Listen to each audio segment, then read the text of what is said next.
Testing? There we go. I assume we just kicked this off. I'm not sure. I don't have any good jokes to tell either. So first, just a little context about me. I spend now what is just called cyber. I've spent about 30 years in this, mostly on the technical side. I've worked for some of the companies that some of the other panelists are representing here. The last company I worked at was a company called GroupSense. I started that in Washington, D.C. about, I guess, almost 13 years ago now. That company very quickly became well known worldwide for a ransomware response business. And one of the things that I got tricked into was being the person who negotiates with the bad guys. So if you've heard about ransomware negotiation, things like that, I did hundreds and hundreds of cases.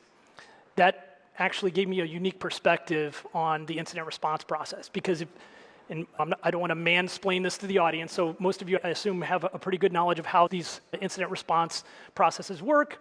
But you probably know then that there's a lot of people at the table, especially on the larger companies. You've got cyber insurance, you've got the technical incident responders, right? The people that are doing the sort of quarantine and containment. Often you've got lots of lawyers involved. There's the data recovery companies. Usually that's a different company that's doing more of the IT work, restoring the systems, things like that. Because of my role, because I'm not in any one of those particular companies, I had this really unique objective view of the process. And I've seen where these things go well, and I've seen lots of them that don't. And I'm going to be taking some context from my experience today and having a discussion with these guys about their thoughts and perspectives on the market. But before I do that, I'll let you guys introduce yourself. Chipper, do you want to go next? Sure thing. Yeah, my name is Chipper Jones. I'm based up in Georgia, cover the Southeast for Stellar Cyber. We're a security operations software platform, so autonomous SOC and SIM solutions, typically for service providers and organizations that just want to make their SOC team more efficient. Awesome. Juan Escobar. I work with Fortinet, and my role at this point is working with our partners from the English Caribbean perspective. My experience has been all through North America and all the way down to Argentina, covering and assisting organizations in adopting cybersecurity, SOC operations, and helping our partners deliver it to our customers. So I'm Marvin Wheeler. I'm known by some people here, the last gringo born and raised in Miami. My grandparents moved here before Flagler Street was paved, so it's been here a long time. And I was, most recently, I was COO at Terramark, working with Manny Medina to build Terramark up. And I would even do a shameless plug for Patrick and FIU and all that when we started in 2000 over there at Terramark, Miami was not known at all for technology. It was tourism, restaurants, and the beaches and hotels. And I think we did a good job of trying to bring technology here. Now what's happened, it's just blossomed. And with Digital Era and FIU putting on events like this, it's amazing to me to see that, like, we had to work so hard to get something like this together back then. We didn't have people like Stellar Cyber and Fortinet willing to jump in. So to me, as a young kid growing up here and seeing FIU go from one building to now a big campus, it's amazing. And the last shameless plug I'll give, they never turned the mic over to me. This is what I am a moderator. For any of you guys, you need to read Kurtis's book. It is a must read for anybody that wants to understand what he was talking about with cyber ransomware negotiations. It's like an encyclopedia. It's very hard for me to read because it has no pictures and the font's small. But it's just like when you start reading it, you can't put it down. So anyway, I'm just going to throw that out there before we get started. Let's kick it off with kind of some open-ended questions. I think high level, obviously IR has evolved a lot over the years. There's a pretty well-known best practices around the IR practice. But what do you think has changed in IR that most companies don't yet realize, or what has changed in the process that most companies haven't fully digested? Marvin, you want to go first? Sure, that's dangerous. But I think that with everything going now to cloud and with AI systems and all this, in the old days, it was hard enough to deal with IR and to go get all the data you needed to go deal with an incident. But everybody was in the office, there was a firewall, everybody was on the same switch, and everybody had Ethernet cables to their desk, and you could manage that. Nowadays, the boundaries are endless, and when you're really trying to figure out how did they get in and how bad, how extensive was it, is this impacting us, the perimeter it's just a vague thing now. It's not like it used to be. And I don't think that when people are planning their IR plan and their strategy, they adequately think about that. It's almost like sometimes they're still in the old days using an old checklist and it's just not valid anymore because of the way everything has spread out. Chip, are you going to say? Yeah, sure. I think speed is a really important thing because it came out from Paolo, and I think even CrowdStrike came out with something recently too, that they ran ransomware from start to finish, from beginning of the attack to data exfiltration, and it took somewhere between 30 and 72 minutes depending on how you measured it. So that's not the average ransomware attack naturally, but that's the direction it's going. I think the average ransomware attack now from beginning to data exfiltration is basically 3 days. It's something like 70 hours. So you probably have 2 or 3 days to respond, but you might only have 20 or 30 minutes. And so if it's really happening that fast, you've got to have some type of strategy in place where your response is factoring in minutes. Because if you're very reliant on humans, or if you're using a service provider that their front line of defense is humans looking at a screen and trying to respond to a threat, I don't think that's a scalable strategy if you're only talking about minutes. And most ransomware attacks happen outside of business hours. So odds are you're not going to have a guy or a gal there looking at a screen ready to respond. So holiday weekends. Yeah, absolutely. So having some type of solution in place that's heavily reliant on AI is a really important factor. I think the industry is getting there. I think some companies are still a little bit nervous about it, but because ransomware is so successfully using AI, I think you have to have some type of solution or strategy involved where agentic AI is correlating the potential risky alerts and triaging them in a way where when the human does get involved, their attention is immediately brought to the high-risk alerts where the false positives have already been sifted out so that the human doesn't have to work for 2 or 3 hours to get something done. They can spend 10 minutes, effectively see the threat and do something about it because it moves very quickly. Yeah, I think part of the underlying point you're making is the ransomware technology that the threat actors are using is moving at machine speed, right? It's moving at computer speed. And some of you guys know this already, but they've even optimized that where a lot of the threat actor groups no longer encrypt the entire file. They just encrypt enough of the file to make it useless, right? So they can move on to the next file. So they're improving their speed. And if, like you said, if the Chipper said that if you're relying on human decisions at that point, they're going to overrun you fairly quickly. And Marvin mentioned plans, and I want to spend some time on IR plans as part of this. But before we do that, just high level, I don't know, Juan, if you want to try this one, but in the first couple hours of an attack, what do you think is most important for the executives to think about? So I think when it comes to the beginning of an attack, you really want to make sure preparation has been there, right? I think to the point that my friend Chipper up here was making, speed is really the new key performance indicator that ultimately defines how impactful this ransomware attack or this particular threat is going to be within the organization. Now, I think one of the key pieces, again, to the preparation is the solution stack that you have, right? The visibility that your organization has and the confidence that your entire organizations can make decisions based off of, right? And that solution stack obviously has to be well-tuned, integrated, and unified from a single, whether it be a pane of glass or additional services, et cetera. But ultimately, simplifying that analysis of what does make sense to be that next step, right? And then obviously, based off of the technology, predefined processes, escalation methods, et cetera. Yeah, and decision making is also, it's one of the things that slows us down, right? So if you're in a conference room discussing where to quarantine this or what the next step is, the software, the threat actor software is still doing its thing, right? So getting a process in place where you've set up those decisions in advance as part of the plan is a key thing. What do you think, anyone here, which decision do you think is the most difficult in the first, say, 24 hours of an attack for someone to make on the executive team? I think some of the difficulty of the decision process is how to report the incident. There's been some new legislation passed, and most organizations have about, I think, 4 days where they have to disclose the breach from when they define materiality of the breach to it going public. So there's a little bit of a dynamic where they're trying to delay as much as possible to gather information to figure out how deep the problem went, but they're also being pulled in a direction to, as quickly as possible, get this so they can report at least the minimum amount of information needed to accomplish compliance with the law without reducing the company's shareholder value. So I'm on the security operations side of things, so we usually are more or less on the reporting side of it and more on the preventative reactionary side of it. But to me, it would be related to how fast the organization leadership can gather all their ducks in a row within those 4 days and make a decision about it. Do you think that can be optimized inside a plan? Absolutely. If you have a good plan in place and you have automated processes in place and you have the right solution stack, like what Juan was saying, if you have an integrated tool stack, you're not going to suffer from silos in all these situations.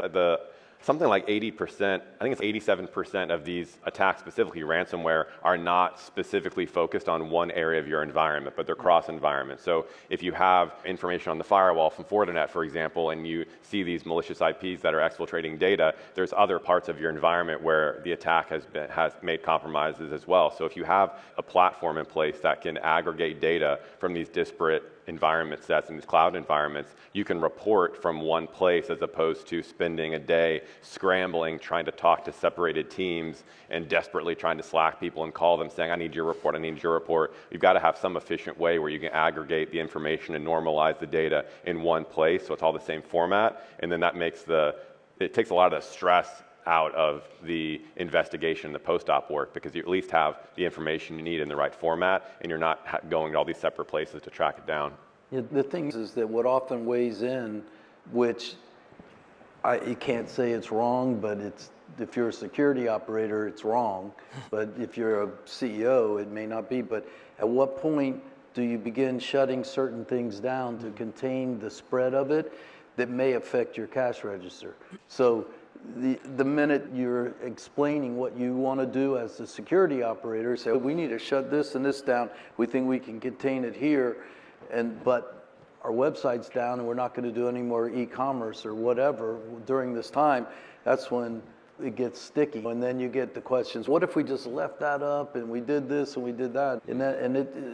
So hearing what a security operator would do is fantastic, but then you have to weigh it against what the business leaders push you to do during a crisis like that, because I think that's a good point around why building these plans in advance, but also practicing them like tabletops, which we'll talk about in a second, are key, because when you're talking about the security operations folks and the business folks, these people don't interact on a very regular basis. There's probably some uncomfortableness with those high-level conversations that happen in a boardroom like this. So you put this technical leadership people in this position where they feel unnatural pressure and things like that. A lot of that's mitigated by planning and testing in advance. The other thing I was going to mention, Marvin, you said when you shut things off, for everybody's benefit in the audience, it's usually not a good practice to actually shut things off, but remove like the actual network access. The ransomware software itself is not too forgiving. So if it's in the middle of a process of encrypting a server and you shut it off, you may never get that server back, ever, even if you get the key. Quarantining via network access or even unplugging cables is a better path. On the decision side, do you think there are certain decisions, and this is for anybody, that should not be rushed in those early moments? I think from my end, I think perhaps there comes a moment when a decision has to be made, and in a sense, you have to define whether that decision has to be taken ultimately to protect the organization, right? And in some cases, I completely agree with what Marvin said, right? I think one of the most important decisions that can be made by the organization themselves is at what moment do you turn off communication, whatever it may be that ultimately produces that revenue into the register. Right? But I think that pressure that ultimately is held at that particular point could be one of the most difficult decisions to be made, right? And ultimately, I think that at that point, you have to understand the organization as a whole. You have to understand the appetite for GRC, governance, risk, and compliance, and then define from that point what that next step should be. Yeah, I think to me the most important decisions are the ones that happen earlier on in the preventative stage. A lot of times, I was speaking to a service provider recently, a guy who's leading the SOC, and he was saying he might see 2 ransomware attacks over the course of a year, but he'll see 2 account takeover maneuvers every month. And so if you have decisions in place watching, I think it's within 10 days when a hacker can get in an environment to when they usually compromise an Active Directory credentials. It might be a couple weeks where an attacker is in your environment putting footholds in place, grabbing credentials. It's actually usually not malware. A very small percentage of these attacks often start with malware. The vast majority of them start because someone called help desk and they got a credential or a password reset, or they bypassed MFA because of phishing and social engineering. So most of those identity-related breaches are things you can prevent with decisions in advance to make sure users have least privilege in place and that you have software systems in place that properly understand what normal user behavior is. And if you can define policies and make your decisions earlier on to say these users have role-based access control and least privilege to only be responsible for logging into these platforms, so that your software systems can easily tell when they do something anomalous if that login was malicious or not. That's going to, I think, give you much more bang for your buck in terms of preventative measures than getting too caught up in the decisions of the ransomware when it's already in place. I would like to underscore that too. Having done all of these cases, and I get interviewed by the media a lot, I write about this in the book a little bit too. If I was able to give only a single piece of advice to an organization to minimize the impact of something like this, it is least privilege, zero trust. That's really the thing that is most impactful to limiting the impact of the actual attack. Here's a question I have a lot of opinions on, but I'm going to let you guys talk about it. When and how do we decide whether we're going to talk to the bad guys in a ransomware case? Marv, I feel like you've had more experience on this than us combined, so you got to jump in. I thought you were going to say it was a bad guy, but no, I don't know that there's a one size fits all, Kurtis, because you kind of have to figure out, like, you know, on your initial look, how deep was this problem? Do they really have you by the short hairs? Or is it, like, how significant is this, number one?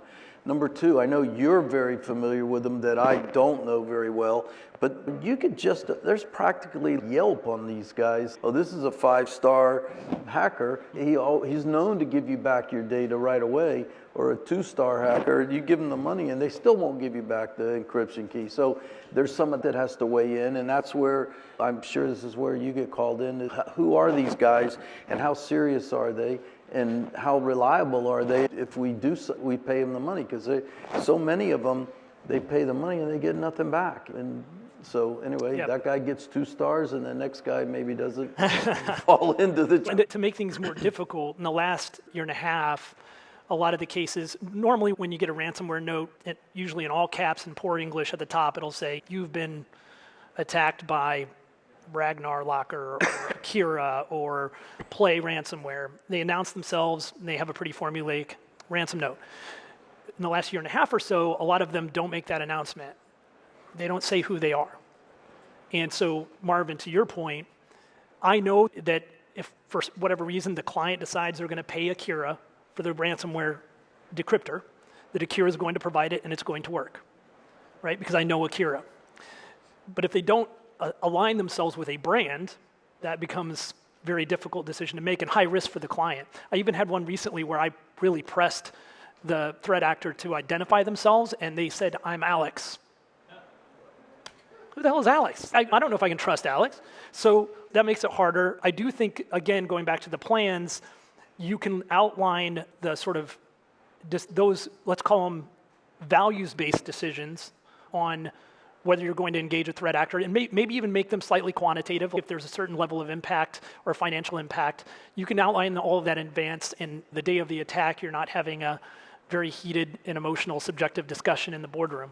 Do you have anything you want to add? No, I was going to ask you, I was curious from your perspective, what types of responses from companies you've noticed have worked well, or certain types of reactions or responses that have usually backfired or been problematic?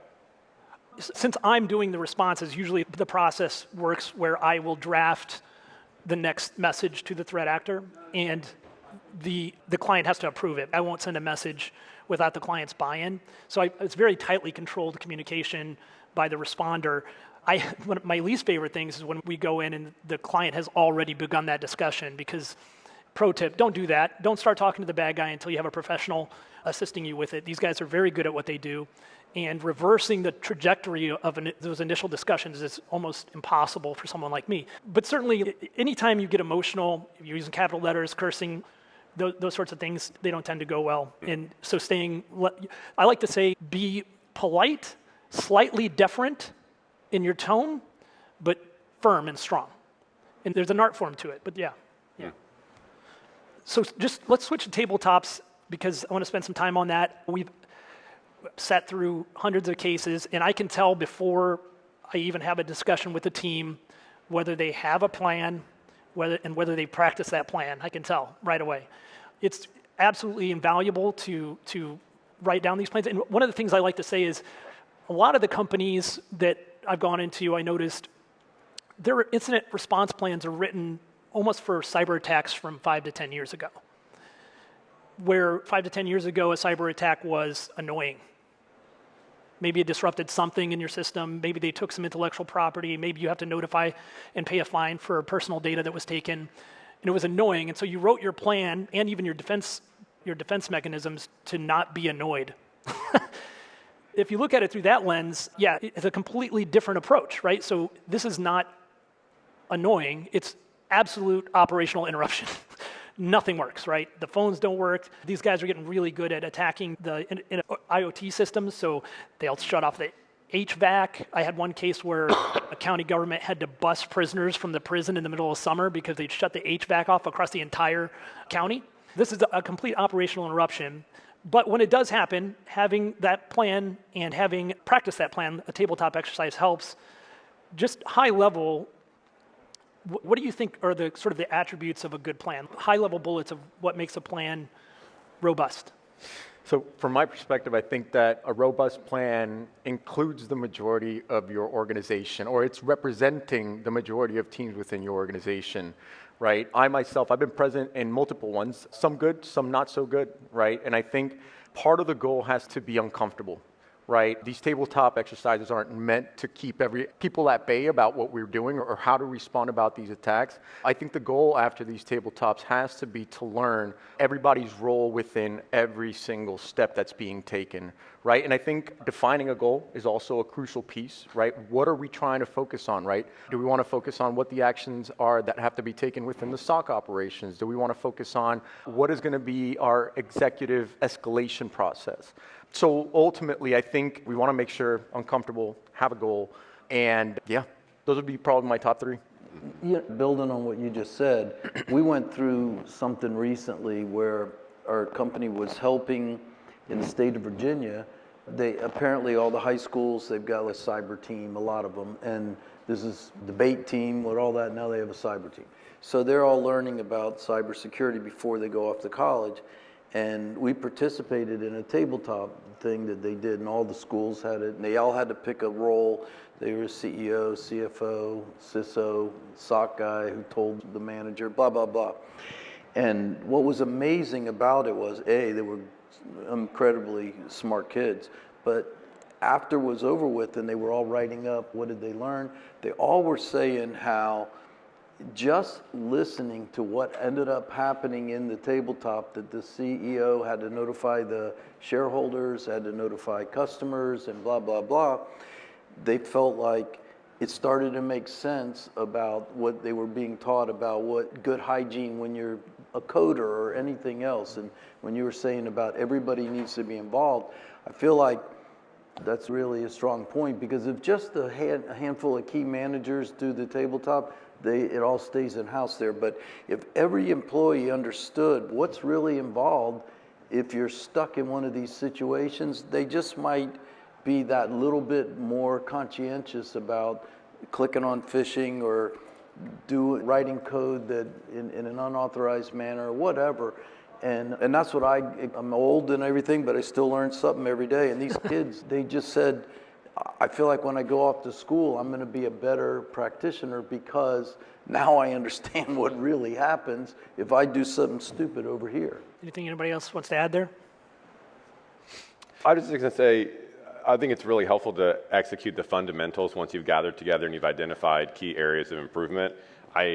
Years back in my career, I was speaking to a guy who owned a pen test firm, and he had executed a scenario where he was gathering weaknesses within an environment and was presenting it, and the company was absorbing the data. And basically one of the things he had done to fast forward was just compromise a domain admin credential, and he actually renamed it Bob.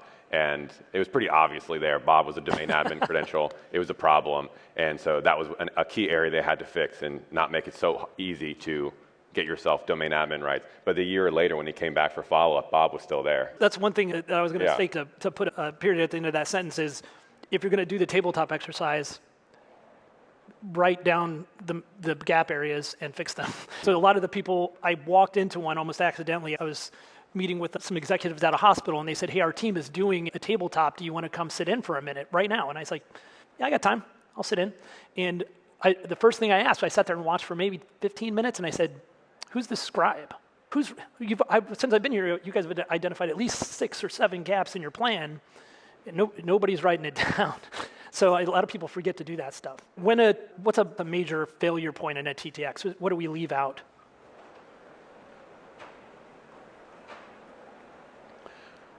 That's a good question. One thing I would think of that I don't think a lot of people consider is just how much burnout affects an organization. And most of what I deal with are SOC teams and security operations programs. So a lot of the responses you take or the plans that you make are under the assumption that your people are in tip-top shape to execute, or that they're trained and capable and able to follow through on something. And so on day 6, when they're sleeping under their desk for 5 nights. Yeah, I mean, Yep. Hiring people who rehiring for someone who quit. So we see so many surveys going out. The resounding theme is like 50-60% of SOC teams report being materially burned out, to where the definition of that is basically like you're tired enough to where, because everyone's tired of their job. Like, no one's excited every day, but you're tired enough to where you're materially missing critical information, or there are alerts or threats that you would have responded to.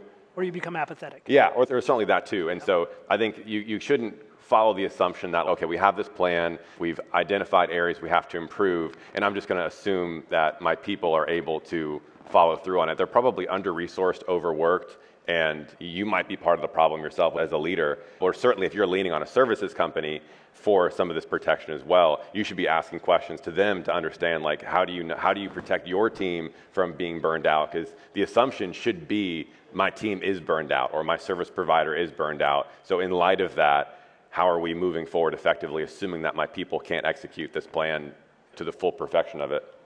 I'm going to add 2 quick things, and then I want to get to logs and communication, because I think those are 2 big places where people mess up. But one of the things to work into your plan in TTX is, okay, we got 5 minutes, is having a physical copy of the plan. I've actually been on calls where, they spent hundreds of thousands of dollars having Deloitte help them build the incident response plan, and it got encrypted and nobody memorized the 35-page document or whatever. And then also having an out-of-band communication plan, because sometimes the bad guys have access to your email or your Slack or something like that. Let's just go straight to communication, because I think that is among the biggest mistakes I've seen made. What's some of the early communications mistakes that you guys have seen in these incidents? I don't know, because most of the problems I see are just people literally not knowing who owns what.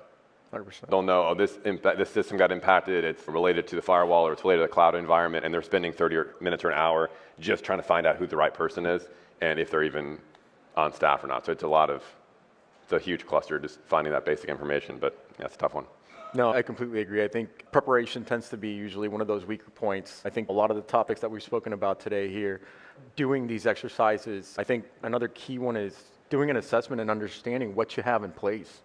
Right, I think I had a great conversation with a gentleman that works with FIU not too long ago, Mr. Guadalupe, and one of the things that we spoke about was the fact that the majority of ransomware that we're seeing out there today, approximately 60% or so, ultimately come from legacy systems, right? That's how they ultimately end up finding that worm. So definitely, yeah, really understanding that assessment, making sure we take advantage, and not just, to your point, making sure that we do the exercises, but what do we do after to make sure that it improves the general process? I'm in agreement with you, and I'm really happy to hear about your comment about paper coming back, because all the young people who work for me, they give me a hard time because I print a lot of things and all that. But it's true, and even to the point of diagrams, network diagrams, and things like that, when things have become encrypted,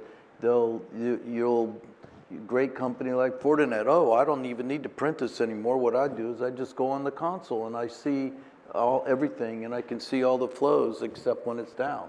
And when somebody's hacked and you're not able to get in there. I agree 100%, and this is like old man get off my lawn kind of comment, but it's good to have a paper backup of all the things that will go into the plan, because you can't count on being able to see the things you see when everything's functioning correctly. Yeah, I think and I think we're getting close to close. I think one thing to summarize the importance of the communication is, when I say communication, I mean between the staff, but also to the staff and externally to business partners and things like that. When the dust settles on one of these incidents, as an organization, you're going to need a tremendous amount of goodwill from everyone around you. And the quickest way to ruin that goodwill is to make them think you withhold information or lied to them in the process. And I've watched companies screw this up over and over again. They oversimplify how important it is to be transparent in these cases. Do we have time for one more question? 1 minute. Okay, so that's perfect. So rapid fire. One thing execs should fix tomorrow regarding incidents. I would say putting in a solution in place to aggregate their data into a single spot, because it's just far too common that they have something, but they're missing visibility gaps in their environment. They don't have one single place where they can ascertain all the key security alerts within their world. Juan? You stole it from me, Chipper. Oh, for No, I was just going to say simplification, right? I think when we look at security operations, incident response, a lot of the things that we're dealing with ultimately come from complexity, right? Whether it be the people, the process, the knowledge that we have internally, right? Understanding that I think cybersecurity as a whole is an organizational piece, and it falls on the entire organization, right? But definitely being able to unify everything that the customer is doing. I think one of the biggest challenges that we have out there is the lack of hands, right? And ultimately the amount of people that we have for us. So if we can simplify how we ultimately bring the solution, not the most amount of tools, right? But the most simplistic tools in order to get us to where we need to go as fast as we can. Hopefully I didn't take the whole minute. Marvin, you got 10 seconds, dude. That's impossible. But I would say repetitive stress testing of whatever your plan is. Because if you don't kind of double check everything every month, at least just to make sure that everything's still accurate. Things are changing every day. New segments are getting added. New things happen all the time. And what was valid 3 months ago is probably not valid anymore, and so on. So I think the repetitive cross-checking of everything in your plan to make sure it's up to date is important. Great. That's it. Thank you.